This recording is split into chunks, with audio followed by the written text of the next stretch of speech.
tel père, tel fils, telle mère, telle fille là. Ce n'est pas toujours évident, hein. Ce n'est pas une vérité absolue, hein.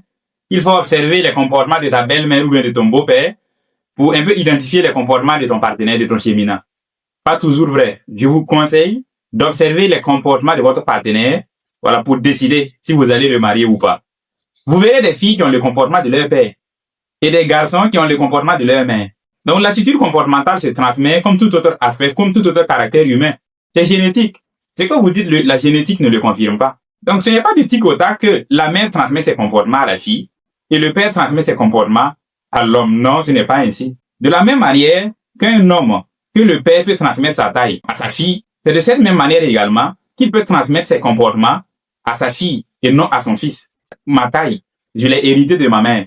J'ai des comportements également, des attitudes comportementales que j'ai héritées de ma mère. Donc, observez votre cheminant afin de pouvoir décider. Sinon, vous allez voir un bon comportement au niveau du père de votre cheminant, un père doux et aimant, alors que vous risquez de marier un sorcier.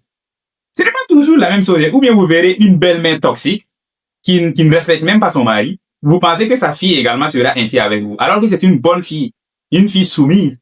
Vous allez la laisser parce que vous avez vu des mauvais comportements au niveau de sa mère. Et regardez dans les familles même, vous confirmerez. Vous-même, là, peut-être que vous n'avez pas le comportement, en tant que fille, vous n'avez pas le comportement de votre mère, mais le comportement de votre père.